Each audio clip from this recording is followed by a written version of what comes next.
5 vices होते हैं ना, उसमें लस्ट पहला वाइस होता है। बट फिर मेरी मैरिज तो फिक्स हो गई थी, फिर अब मुझे शादी नहीं करनी थी। You've been married, but you don't live Yes. with him. Of course I live with You him. live with him. But living on those principles of celibacy. That इतना beautiful रिश्ता है। This is really like two souls coming Yeah, together. it's right? so beautiful. But you're saying शादी नहीं करनी चाहिए? Not at all. आप अपना घर तोड़ के छोड़ के यहाँ नहीं आ सकते. That's done.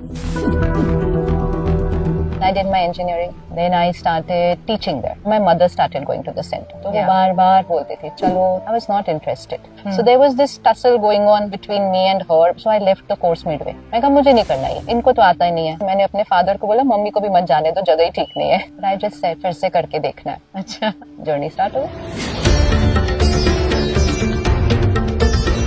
पानी पूरी, छोले भटूरे. हम भी पानी पूरी खाते हैं, हम भी छोले भटूरे खाते हैं. बनाने का तरीका थोड़ा डिफरेंट होता है. नॉन वेजिटेरियन डाइट आप खाते थे पहले? हाँ, and then हाँ, you switched. हाँ, पहले खाते थे. मम्मी ने बनाना बंद कर दिया. I said आपको हमारे लिए तो बनाना Oh पड़ेगा. my God. I made her cook. I said ये कोई बात You नहीं. sound like all of us. Sister Shivani, do you feel angry? yeah. यहाँ की हवा में एक अलग सी ही शांति है, making it a perfect place to connect with one's inner self. And I am in the serene and tranquil surroundings of Mount Abu. ये है Brahma Kumari spiritual centre का हेडक्वार्टर्स, और आज मैं जिनसे मिलने आई हूँ, उनकी बातों ने और ज्ञान ने लाखों लोगों की जिंदगी बदल दी है, giving them a path to spirituality, peace and clarity even in the busy world. So on this episode of Stories from Bharat, I'm here to meet one of the most inspiring spiritual leaders of our time, Sister Shivani. Nice to meet you. Yes, thank you.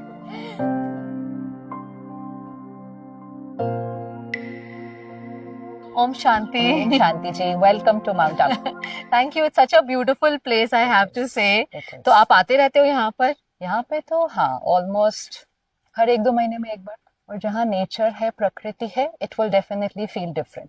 लेकिन यहाँ पे और एक difference है, the daily meditation. तो क्योंकि इस campus में और हर कैंपस में जो आप अभी आए हैं, रोज मेडिटेशन हो रहा है. ओके. एंड सिर्फ रोज मेडिटेशन नहीं हो रहा, मेडिटेटिव वे ऑफ लाइफस्टाइल. सो बोलने का तरीका एक दूसरे के बारे में जो हमारी सोच है, because our thoughts create vibrations.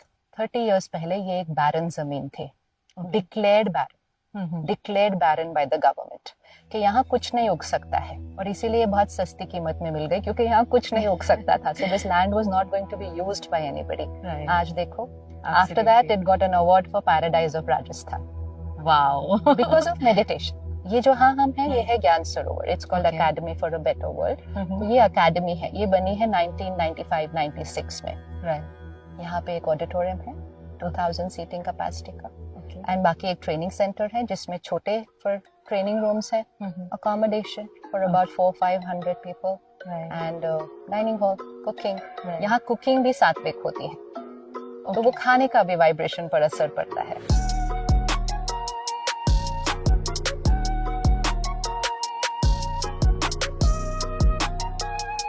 You usually have very busy days. कितने बजे शुरू करते हैं आप अपना दिन तो हम सबका यहाँ पे 4 बजे शुरू होता है सुबह, एवरीबडी, क्योंकि we all meet together for meditation 4 to 5. So that happens in the hall. Collective meditation का एक अलग पावर होती है. एक होता है इंडिविजुअल मेडिटेशन, हाँ जी. एक होता है जब सारे इकट्ठे बैठकर करते हैं. और आप सोते कितने बजे हो? ऑन एन एवरेज कोशिश करते हैं 10 बजे तक का एम रखने के लिए. पर जब कुछ प्रोग्राम्स होते हैं तो 10 का 10:30, कभी 11, बट उठ जाते हैं टाइम पर. वो हमारे सिस्टम में फिटेड हो गया अभी. That's part of routine.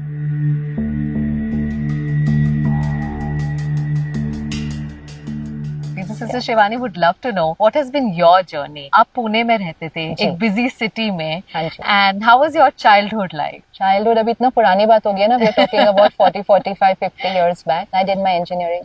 That was also from Pune University. Then I started teaching there. So I was teaching there for a couple of years. But when I was doing my engineering, so my mother started going to the center. Okay. तो वो जाने लगी, फिर वो रोज centre जाने लगी. Then she started meditating at home. फिर घर में खाना चेंज हो गया, वो सात्विक की तरफ चला गया. But of course she wanted us to experiment with it also. तो वो बार-बार बोलते थे, चलो तुम भी चलो. I was not interested, क्योंकि मुझे जरूरत नहीं लग रही थी. ऐसे मैं किस लिए सुबह सुबह उठूं और तैयार होकर वहां जाऊं, मुझको नहीं चाहिए, मुझे कुछ भी नहीं चाहिए। जैसे नहीं, peace of mind I am fine, मुझे जरूरत नहीं है। So it took me a very long time, मतलब कुछ साल आई हैव रेजिस्टेड। रेजिस्टेड भी इसलिए नहीं कि कुछ गलत था, बट जरूरत नहीं लग रही थी। इट्स लाइक अगर आप मुझे बोलो आप ये दुकान में आओ और ये खरीदो, बट मुझे चाहिए नहीं चीज, तो मैं दुकान में जाऊं क्यों? It was just as simple as that. But this is how most of us feel today, right? या but then you see, I am talking of a world 25-30 years back, तब तो बिल्कुल ही जरूरत नहीं लगती थी। आज तो फिर भी हम स्ट्रेस की बात कर रहे हैं, डिप्रेस्ड की बात कर रहे हैं, हम रिलेशनशिप कॉन्फ्लिक्ट्स की बात कर रहे हैं। There are lot of issues today. And you often speak about how बच्चों को जब हम कुछ ज्यादा कुछ चीज को करने बोलते हैं तो वो ज्यादा रिबेल करते हैं। कुछ बच्चे मेरे जैसे ज्यादा, आप भी थे वही, और मैं ज्यादा हो वैसे वाली। तो जितना वो ज्यादा मुझे बोलती थी, मैं मेरे को पुश मत करो, मुझे फोर्स मत करो। Even when she started changing what we were going to eat, because she changed what she was going to eat. पहले वेजिटेरियन पे आ गए, फिर अनियन गार्लिक उन्होंने छोड़ा, तो she started cooking for us. भाई सबका खाना वैसे बन जाएगा। I objected in that also. I said आपको चेंज करना है, आप चेंज करो, हम वही खाएंगे जो हम खाते थे, हमें फोर्स नहीं करना अपने रास्ते पे चलने के लिए। सब is quite. Wow. Then there must have been like something very life changing, या कोई एक ऐसा experience या moment where you decided to switch and actually give spirituality or Brahma Kumaris a try. Actually वो भी नहीं हुआ। So I used to just go, उनको ड्रॉप कर दिया, उनको कभी पिक करने चले गए, तो कभी ऊपर सेंटर चले गए। अच्छा लगता था वहां जाकर, बहनें फैमिली की तरह लगती थी। फिर एक बार मैंने कोर्स करना शुरू भी किया। So I did there is a 7 days Rajyoga meditation course, 1 घंटे का। Just go for 1 hour to the centre. तो मैंने जाना शुरू किया। पहले दिन अच्छा लगा, दूसरे दिन, तीसरे दिन, चौथे दिन उन्होंने कुछ ऐसी बात समझाई जो मुझे बिल्कुल समझ में नहीं आई। फिर मैंने कहा आप इसको प्रूव करो। उन्होंने कहा नहीं, मैं प्रूव नहीं कर सकती हूँ। वो सिंपल सिस्टर थी। और स्पिरिचुअलिटी ना साइंटिफिकली प्रूव नहीं हो सकती है। स्पिरिचुअलिटी अपने एक्सपेरिमेंट से प्रूव होती है। It's your journey. But scientific background के साथ जाने से यू फील कि जब तक किसी ने प्रूव नहीं किया तब तक तो वो बात को बिलीव क्यों करना चाहिए। So there was this tussle going on between me and her, मतलब from my side only. So I left the course midway. मैंने छोड़ ही दिया। मैं कहा मुझे नहीं करना ये, इनको तो आता ही नहीं है, ये एक्सप्लेन भी नहीं कर रहे ठीक से, ये बोल रहे हैं बस मान लो। ऐसे कैसे कोई मान सकता है कोई बात जब ये समझा नहीं रहे। मतलब वो समझा रहे थे लेकिन मुझे साइंटिफिक रीजन चाहिए था उसके पीछे। आप इंजीनियरिंग स्टूडेंट हैं। तो वो समझा रही थी। अभी I have lot of high regard for that sister. She was doing it so well and tolerating all my behaviour also.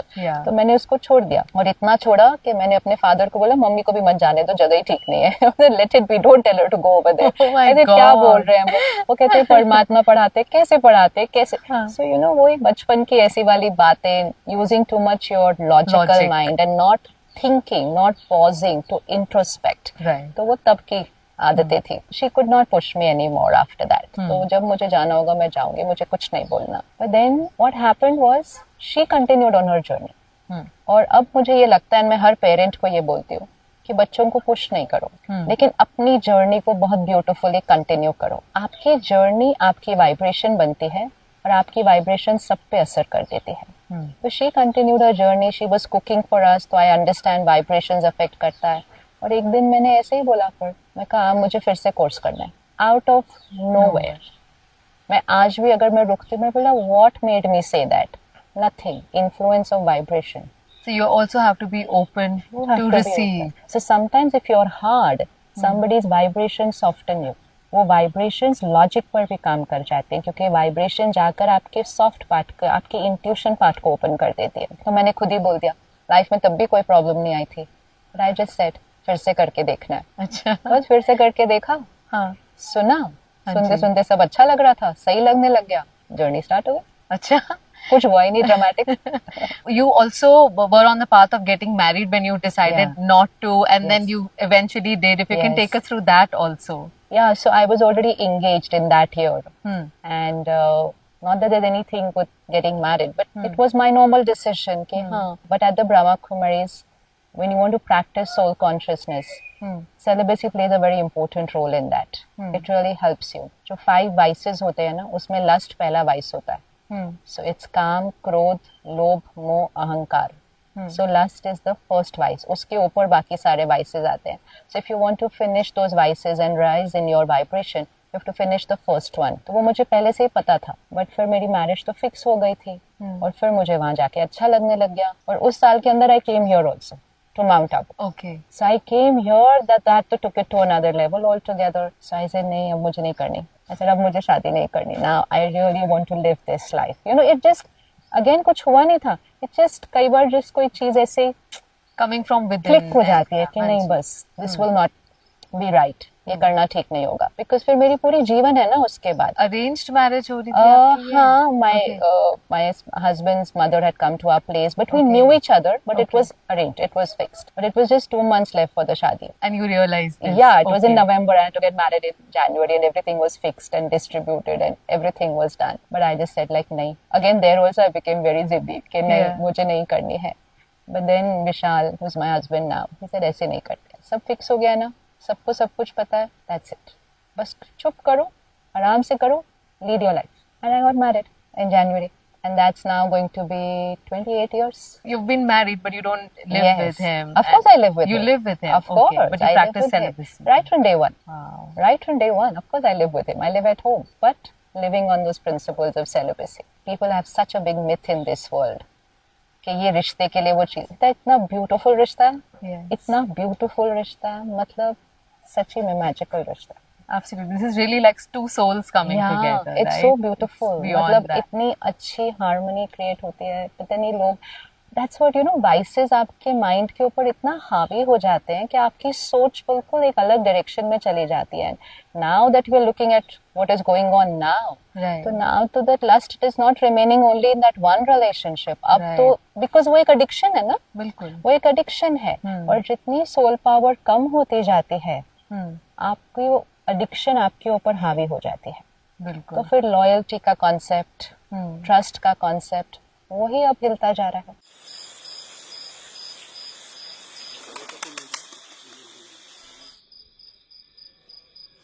Talking of Indian society, वो हमेशा सोचते हैं शादी करो, बच्चा करो, एक नॉर्मल जिंदगी जियो. पर अगर कोई बोल दे कि नहीं मुझे बच्चा नहीं करना या मुझे शादी नहीं करनी, पेरेंट्स फील अरे ये क्या हो गया.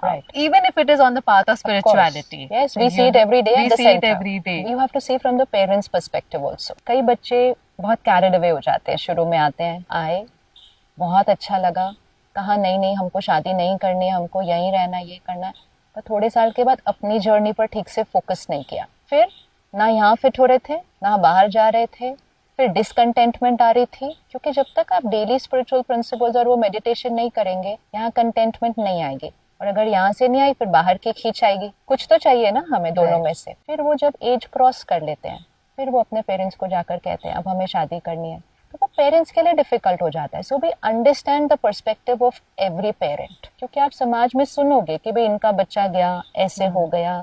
So that is why the individual has to be very clear. But you're saying शादी नहीं करनी चाहिए अगर if you're a part of not at all. यहाँ आप सबको जो देखेंगे वो तो शादी करके आए हुए हैं ना, सारे बच्चों के साथ भी आए हुए हैं. लेकिन जो सरेंडर होते हैं, जो सेंटर संभालते हैं, and they can't lead family life and center because they have agreed to live at the center. उन्होंने वो सेवा को चूज किया है. So then they come and they surrender. Then they only go home जब कोई जरूरत है, कोई बीमार है, या साल में एक बार उनको अपने पेरेंट्स से मिलने जाना है, या कभी भी पेरेंट्स को जरूरत हो, they can go. But they have chosen to live at the centre. तो वो तो वही आएंगे. तो दैट इज अ रूल कि अगर आपने शादी की, आप अपना घर छोड़ के नहीं आ सकते यहाँ रहने के लिए permanent. Permanent you will never get surrender, क्योंकि you have to take care of your family. आप अपना घर तोड़ के छोड़ के यहाँ नहीं आ सकते. That's done. So if you can tell me a bit about the inception of Brahma Kumaris, किस तरह से शुरुआत हुई थी, कितनी पुरानी संस्था है? It is from 1936. Okay. 1936 में जब ये इनिशियल स्टार्ट हुआ, ये हैदराबाद सिंध में था. You mean Pakistan? Yeah, which was that time not Pakistan. That time it was undivided India. तो दादा लेखराज डायमंड ज्वेलर थे. परिवार में रहते थे. उनके 6 बच्चे थे.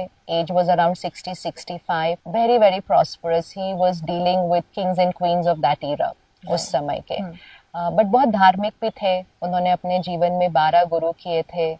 So very accepted person by society of that era. It's very good personality, but also doing very good work. लेकिन 1936-37 के बीच में उनको कुछ ऐसा फील होने लगे, कुछ विजन्स आए, साक्षात्कार जिसको हम कहते हैं, where you're not doing anything, बस आपको जैसे कुछ दिख जाता है, जैसे कि किसी और ने आपको दिखा दिया. तो उनको सबसे पहला जो विजन हुआ वो था of this world going through a turmoil.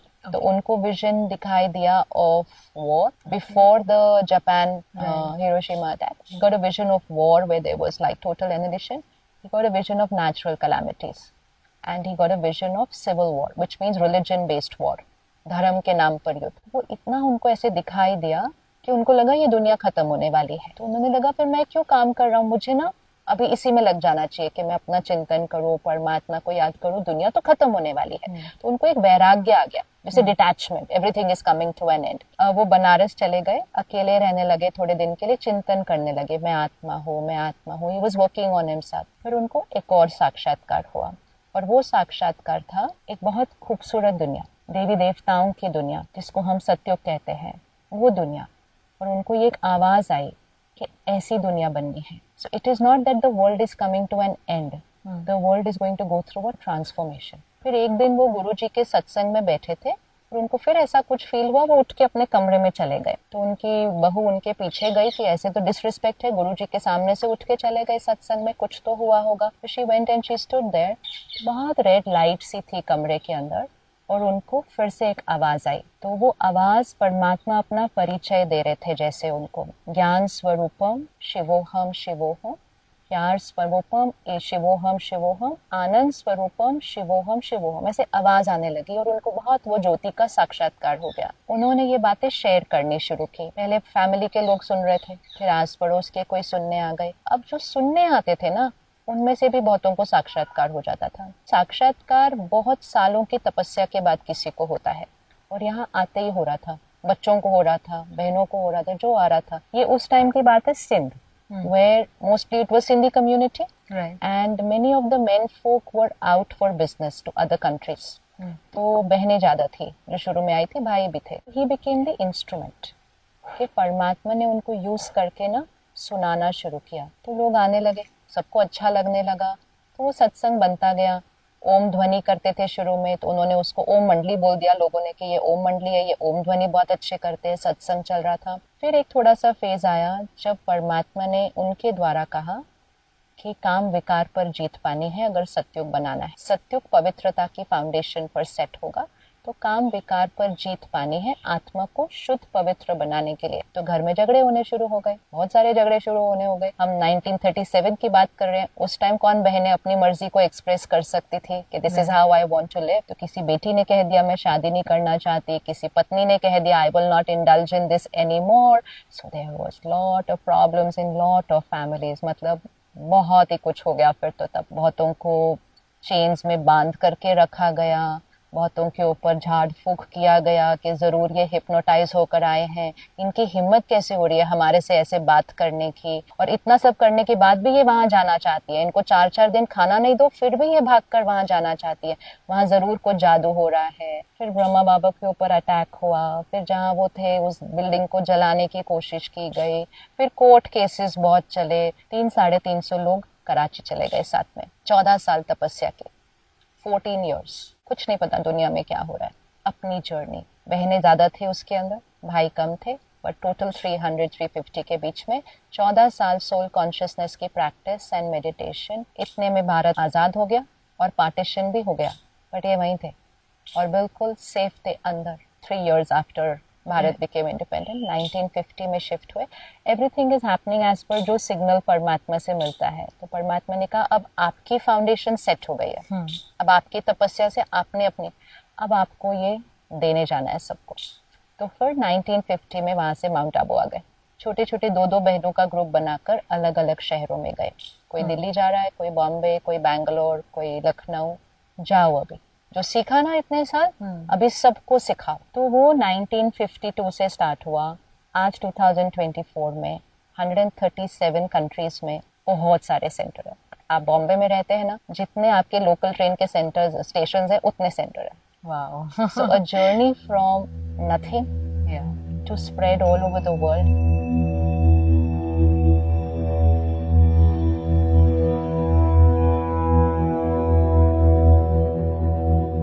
So if I may ask you, what are the key principles of Brahma Kumari as an institution, as an organization? Key principles is first our lifestyle. तो जैसे अमृत वेले हम उठते हैं सभी, सुबह 4 बजे। 7 to 8 AM हम स्टडी करते हैं सेंटर पर आकर, जो हमारी डेली स्पिरिचुअल स्टडी होती है। सारा दिन हम अपना अपना रोल प्ले करते हैं। किसी का सेवा का रोल है, किसी का जॉब और बिजनेस का रोल है, कोई अपने परिवार को पाल रहा है, हर एक का अपना अपना रोल है। लेकिन उसमें मर्यादाएं कि जो रोज सुबह सीखा है उसको इम्प्लीमेंट करना है। तो आज इज अ फूड चैनल, तो ये हमारे लिए बहुत रेलेवेंट है। किस तरह का खाना हमें खाना चाहिए, और जब ऐसे क्रेविंग हो, पानी पूरी, छोले भटूरे, ये it's I think it's at least most people crave for like delicious food, right? हाँ, तो हम भी पानी पूरी खाते हैं, हम भी छोले भटूरे खाते हैं। अच्छा। लेकिन उसको बनाने का तरीका थोड़ा डिफरेंट होता है और कुछ नहीं। सात्विक डजंट मीन के रॉ खाना है। सात्विक जस्ट मीन्स राइट वाइब्रेशन के साथ खाना है। तो सबसे पहली चीज जो हम ध्यान रखते हैं, फर्स्ट चीज which we implement when we come here, automatically करते हैं experiment, is first a vegetarian diet. हम उस ईरा की बात कर रहे हैं जहाँ मेडिकल साइंस कहती थी non vegetarian is good for health, कि आप तो कमजोर हो जाएंगे, प्रोटीन नहीं मिलेगा आपको। ये अब तो खैर that is also changed in the world, but उस टाइम की बात हो रही है। But that time also we realised yes, nutrition हमें दूसरी चीजों से मिल जाएगा, लेकिन हमें वाइब्रेशन इसमें से राइट नहीं मिल रहा है। तो वाइब्रेशन की वजह से चेंज करते हैं। भारत में एक बहुत पावरफुल लाइन है, जैसा अन्न वैसा मन होता है।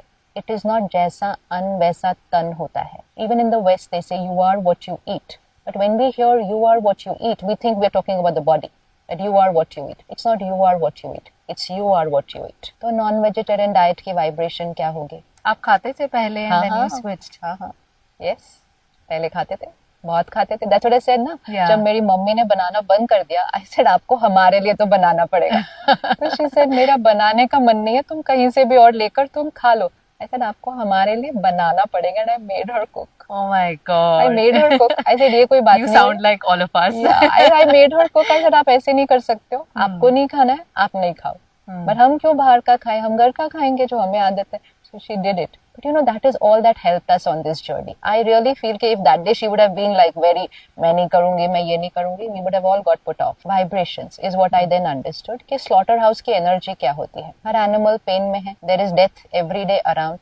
It's like a graveyard. It's even more toxic than a graveyard because graveyard is natural death. This is not natural death in a slaughterhouse. This is killing. This is murder. So यहाँ तो level of hatred, level of resentment, hurt, pain of the animal, it's first in the place जहाँ वो animal कुछ दिनों से रह रहा है. Then that own animal's journey. What is going to be that emotion? The tears that are there, जो चीखते हैं वो उस time पर. So that is going to be the hormones also. That's also going to be the vibration. So the fundamental vibration of that food is helplessness, fear, anxiety, anger, resentment, pain. ये energy है. सब लोग सात्विक क्यों खाते हैं नवरात्रों के टाइम? क्योंकि वो शक्ति को इन्वोक कर रहे हैं, वो डिविनिटी को इन्वोक कर रहे हैं. तो जितने दिन वो डिविनिटी और शक्ति को इन्वोक कर रहे हैं वो वेजिटेरियन खाते हैं. वो 9 दिन करते हैं, हम हर रोज करते हैं. So vegetarian was the first thing. Second thing, onion garlic हम नहीं खाते क्योंकि वो भी तमस में आता है. भारत में food is qualified according to 3 vibration, sattvic, rajasic और तामसिक. तो तामसिक में आता है प्याज लहसुन. अगेन नवरात्रों के टाइम पे प्याज लहसुन नहीं खाते क्योंकि वो तमस में आता है. प्याज लहसुन और वेजिटेरियन तो मेजोरिटी हम लोग मतलब कुछ दिनों में ही छोड़ देते हैं. That is nothing. प्याज से क्या है मतलब वो? It is a Tamas energy. आप छोड़ के देखेंगे ना तब आपको उसका फर्क पता चलेगा. What is tamas energy? Tamas is a lower vibrational energy. So सात्विक is highest, then राजसिक is बीच में, then तमस. Even खाना अगर आप देखो, अगर वो रॉ है, अगर वो जस्ट सॉटे किया है या जस्ट बॉईल किया, it's a higher vibrational energy. फिर आप उसको कुक करो, वो थोड़ी कम होती है. अगर आप उसको और करते ही जाते उसका तो सब कुछ तो खत्म ही हो जाता है उसके अंदर. तो खाने को जिस एनर्जी का खाना है उस एनर्जी को अपने अंदर कंज्यूम करना है ना. हम तो उसको वो कर करके उसकी एनर्जी भी खत्म कर देते हैं, उसके न्यूट्रिशन भी खत्म कर देते हैं. So then it's not going to give health neither to the mind nor to the body. तो हम वेजिटेरियन और अनियन गार्लिक तो हम सबके लिए बहुत इजी हो जाता है, हम शुरू में ही कर देते हैं. थर्ड थिंग जो हम ध्यान रखते हैं, state of the mind of the person cooking the food. क्योंकि जो खाना बना रहा है उसके मन की स्थिति खाने वाले के मन की स्थिति पर पड़ेगी. डायरेक्ट मतलब डायरेक्ट. अब तो खैर इतने एक्सपीरियंसेस है मतलब we don't need science to prove this. We have so many experiences. So if you can give an example, अगर कोई गुस्से में खाना बना रहा है, तंग हो गया, बहुत सारा काम है, आप एक दिन आप ही खुद करके चेक करके देखना. आप गुस्से में खाना बनाओ. ये सिर्फ क्या है, आजकल हम अवेयर नहीं है तो हमें पता नहीं चलता. विद इन एन आवर खाने वाले को भी डिस्टर्ब्ड माइंड आना शुरू हो जाएगा, लेकिन उसको पता नहीं चलेगा ना क्योंकि उसका वैसे भी डिस्टर्ब्ड रहता है तो फर्क नहीं पता चलता. फर्क तब पता चलेगा जब आप 1 महीने उस पर अटेंशन रख कर देखो. इट इज नॉट जस्ट गुस्सा. Direct thoughts get transferred to the person's mind who is eating. अगर सपोज आप 2 लोग रह रहे हो घर में एंड आपके रिश्ते में सपोज कुछ कॉन्फ्लिक्ट आया एंड आप अगर उस थॉट के साथ खाना बना रहे हो, ये ऐसे करते हैं, ये ऐसे करते हैं, मेरी कोई परवाह नहीं करता, मेरे, अब वो सारी वाइब्रेशन तो खाने में चली जाएगी. थोड़ी देर बाद that person will have the same thought for you. इसीलिए आपको पता है, पहले अभी भी सिखाते होंगे, the way to a man's heart is through his stomach. क्या मीनिंग इसका? Why is the way to a man's heart through his stomach? क्योंकि अगर आप उसके लिए खाना बनाओगे, आपका मन उसके मन से जुड़ जाएगा. तो रिश्तों को जोड़ने के लिए कहा जाता था खाना बनाओ. आजकल हम खाना भी तो नहीं बनाते ना घर में. तो ये भी एक बहुत बड़ी रीजन है कि फैमिली यूनिट क्यों नहीं जुड़ता है. हम खाना ही नहीं बनाते, हम किसी और को बोल देते हैं खाना बनाने के लिए. हम रसोई में बहुत ध्यान रखते हैं, not just of physical cleanliness, emotional cleanliness. Kitchen तो क्लीन है, खुद भी आप नहाए बिना रसोई में कभी नहीं जाएंगे. और हम किचन में कुछ चला के रखते हैं. कोई भी हमारा प्रवचन चल रहा है, जो सुबह की क्लास थी मुरली की वो चल रही है, भजन चल रहे हैं, पूरा टाइम चलेगा रसोई के अंदर जब खाना बन रहा है. और जो खाना बना रहा है वो ध्यान से खाना बनाएगा. उसको जो जो अपने परिवार को देना है ना, वो खाने में डालता जाता है. तो खाना बनाते समय हम डालते जाएंगे, each one is a powerful soul, each one is always happy, each one is successful, each one body is perfect healthy. अगर उस समय घर में कुछ इशू चल रहा है, हम उसके लिए ब्लेसिंग्स डालते हैं खाने के अंदर. फिर खाना बनने के बाद थोड़ा थोड़ा सारा खाना लिया जाता है एक थाली में, और फिर उसके साथ मेडिटेशन रूम में बैठ के 10-15 मिनट्स फोकस्ड मेडिटेशन होता है. फिर खाना खाने से पहले हम 1 मिनट रुकेंगे, फिर हम मेडिटेशन करेंगे. टीवी और फोन ऑन नहीं हो सकता खाना खाने के टाइम, वो तो डन चीज है. और फिर हम वो अपनी मेडिटेशन या अफर्मेशन खाने के पहले करेंगे.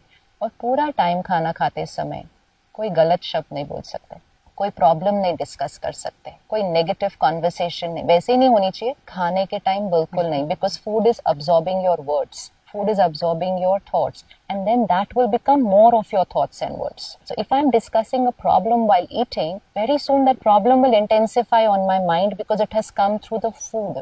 क्योंकि जैसा अन्न होगा वैसा मन होगा. First how you earn money, वो बहुत इंपॉर्टेंट है. जैसा धन होगा वैसा अन्न होगा, क्योंकि आप उसी पैसों से खाने को खरीदेंगे. तो धन बड़े ध्यान से कमाना है. कोई ऐसा काम नहीं करना है जो समाज को दुख देता है. Clean ethical work life, business हो क्लीन एथिकल हो. बहुत सारे लोग वो हैं जो इस परहेज को और भी ज्यादा ध्यान रखते हैं कि हम बाहर कभी भी नहीं खाते. I mean I have not eaten out for 27 years. And आपको कभी craving भी नहीं होती? You mentioned about vices, right? How to curtail all vices. But whenever you get your life into maryadas ना, cravings is a very lower energy. उसको आपको suppress नहीं करना पड़ता है, वो अपने आप खत्म हो जाती है. You don't have to work on it only. It's like आप एक बच्चे को एक खिलौना खेल रहा है, फिर आप उसको एक और बेटर खिलौना दे दो, तो आपको ये खिलौना उसके हाथ से लेना नहीं पड़ेगा.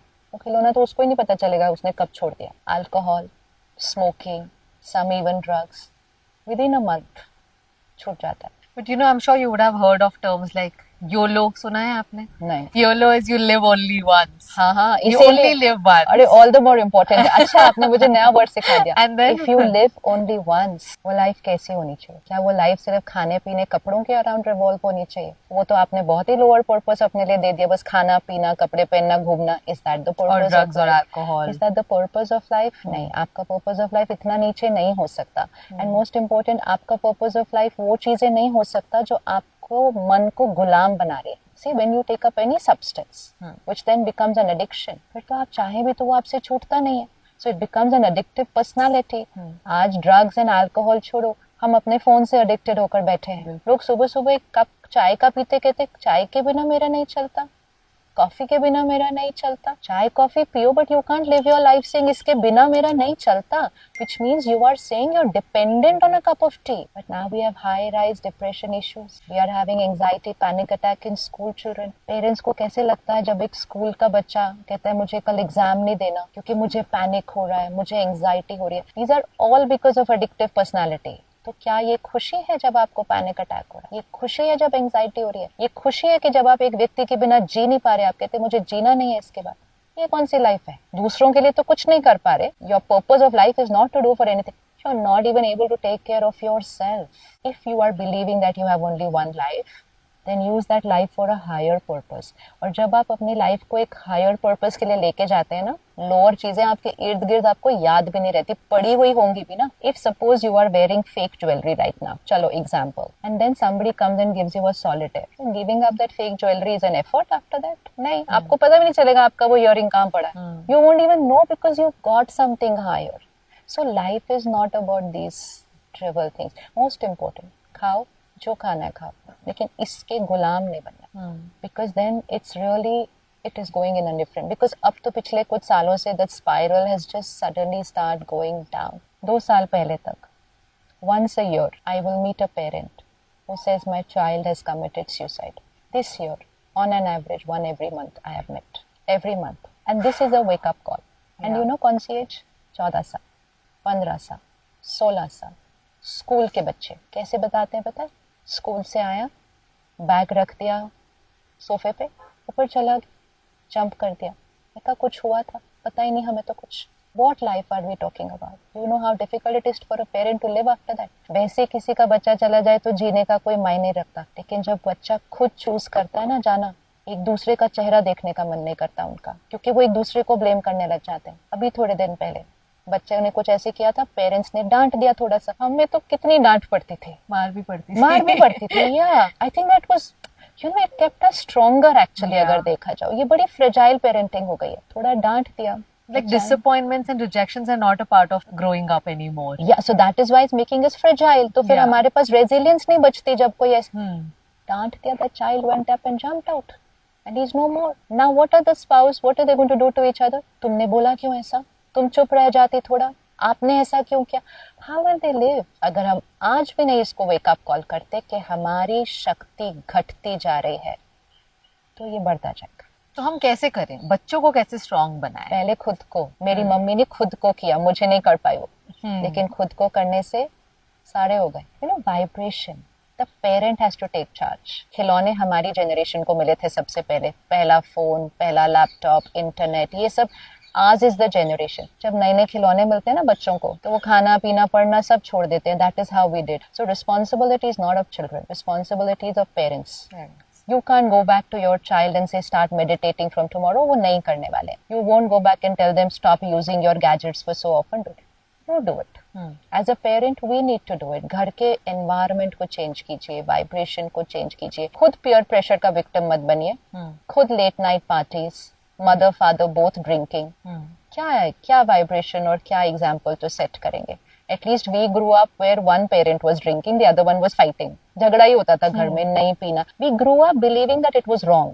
Because वो हमने घर में देखा कि उस टॉपिक पे झगड़ा होता था। If one family member was drinking or smoking, उस घर में झगड़ा होता था उस पे। ये गलत होता है। उस समय जब बच्चों ने लेना शुरू किया, लेते थे तब भी कुछ छुप के लेते थे, डर के लेते थे, मर्यादाओं के अंदर रहते थे। आज हमने कहा अपने बच्चों को कि मुझे डरना पड़ा अपने पेरेंट्स से, तुम्हें डरने की जरूरत नहीं है। You and me will have the first class together. This is what we are teaching them. ये हम सिखा रहे हैं, ये हमारी प्रोग्रेस है। एंड फिर mother and father together. I am a woman, I am no less. तो आज अगर मदर लेगी तो कल डॉटर भी लेगी, तो परसों जब वो मदर बनेगी, so what is there in her blood? And then that craving that she will have during those 9 months, what energy you are going to give to your baby? So we are just going in a very different direction. I'm going to give some real life problems that most of us are facing, और मैं ये जानना चाहूंगी आपका क्या view है उस पे और किस तरह से हम उसे सॉल्व कर सकते हैं। To begin with, commitment is one of the biggest issues these days. People are okay to just keep changing partners, नहीं हो रहा, वाइब नहीं मैच कर रही, and I think the worst part is ghosting, not giving any explanation, just blocking that person out of your life, right? This can be at a job also.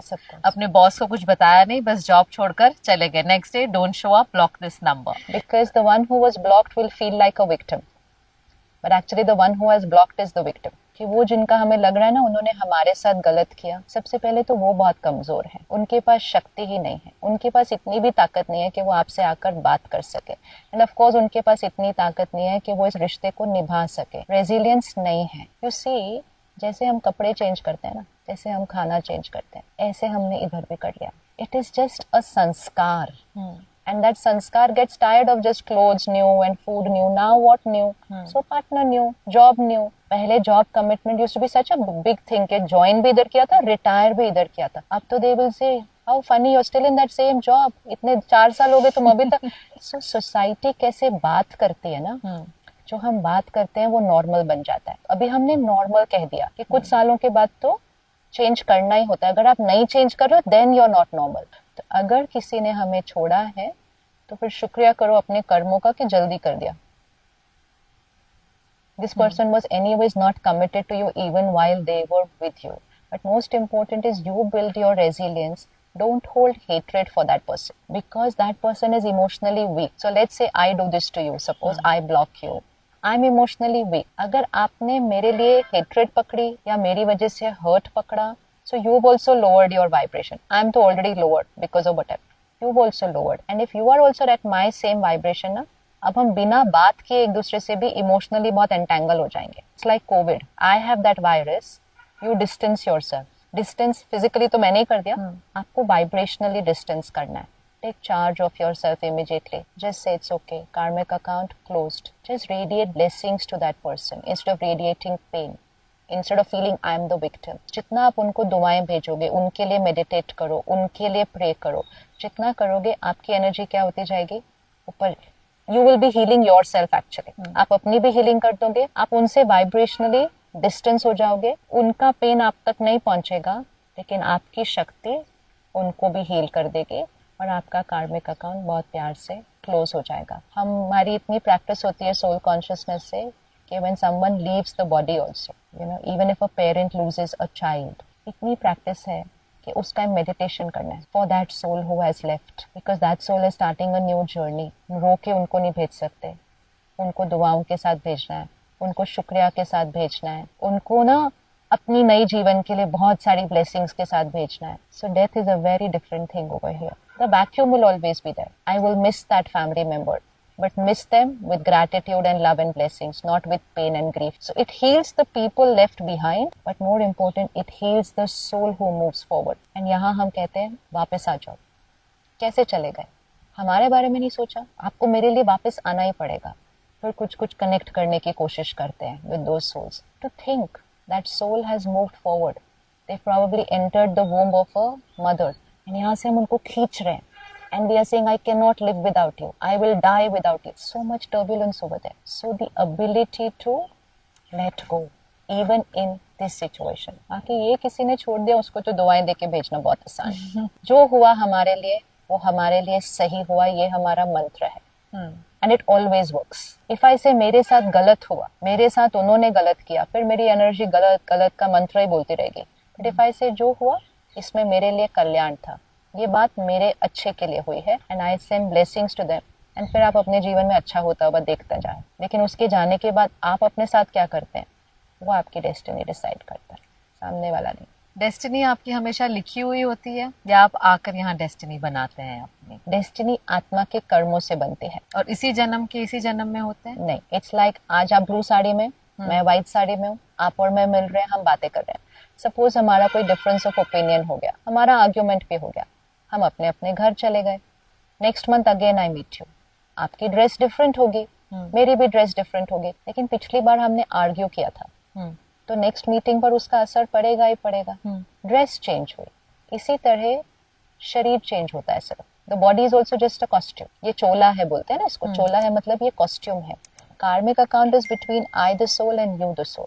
So if I and you create some conflict today, something which is not right, and we don't settle it, we don't forgive, at least one of us should forgive, one of us, हम फिर मिलेंगे, and जब हम अगली बार मिलेंगे it will get tougher, तब हम पहचानेंगे भी नहीं एक दूसरे को कि हम कौन हैं, but फिर अपने आप वही एनर्जी स्टार्ट होने लग जाएगी। तो इसीलिए it is the journey of the soul, when the soul enters the womb of the mother, जैसे भारत में जन्म पत्री बनाते हैं, तो वो जन्म पत्री, अभी तो उस बच्चे ने कोई कर्म नहीं किया, सो that is a destiny chart which has come ना, इट इज द कर्म ऑफ द सोल। वो आत्मा क्या क्या कर्म करके आई है, वो उस डेस्टिनी चार्ट में आ गया। So astrological chart will show me what will come to me, spirituality teaches me how to be when something will come. Someone could have chronic cancer and yet be happy and live, okay, I have this much time to live, I'm going to enjoy. Suffering नहीं हो रही है, destiny में cancer आया, suffering नहीं हो रही है। किसी को 100 बुखार है, सफरिंग और वो सफरिंग हो रही है। तो अगर किसी के साथ कॉन्फ्लिक्ट है, या आपने रियलाइज किया कि हम इसको सॉल्व कर सकते हैं, या कोई मिस्टेक है या कोई गिल्ट है, डज कॉन्फ्रंटेशन हेल्प? क्या जाकर उनसे बात करके कन्फ्रंट करना चाहिए, या मन से ब्लेसिंग्स दे दें और वहां पे हम कार्मिक अकाउंट क्लोज कर सकते हैं? हर बार ना बात करके नहीं हो सकता, क्योंकि जब हम बात करने बैठते हैं ना तो बहुत सारी बातें निकलती हैं, इधर से भी निकलती हैं, उधर से भी निकलती हैं। दोनों राइट होते हैं। आप दो लोगों को अलग अलग बात करो अबाउट द सेम सिचुएशन, दोनों का पर्सपेक्टिव बिल्कुल डिफरेंट होता है, क्योंकि no two souls are similar. Leave alone husband wife, parent child are also not similar. कितने डिफरेंट संस्कार, because that's also another soul who comes into your family. तो match नहीं हो सकता है सब कुछ, but it's all about adjustment. It's about adapting to that sanskar, understanding that sanskar. As long as there's no domestic violence, as long as there's no abuse, it is possible to adjust with any sanskar. But हम छोटे छोटे संस्कारों के लिए कहते नहीं, then why should I live with you? It's not why should I live with you. I've come into a relationship. Adjustment will come in every relationship. हर रिश्ते में आप सिबलिंग है, आप उसके साथ भी एडजस्ट कर रहे हैं, लेकिन यहाँ पे डिवोर्स अलाउड है ना. You can't divorce your parent. You can't divorce your sibling, so you keep on adjusting with them. You can divorce your spouse, तो आप सेपरेट हो जाते हो. लेकिन जितना ये करते जाओगे आपकी अपनी शक्ति कम होती जाएगी. तो बात करनी भी है, अगर पहले थोड़े दिन उस पर वर्क करके फिर बाद में बात करना.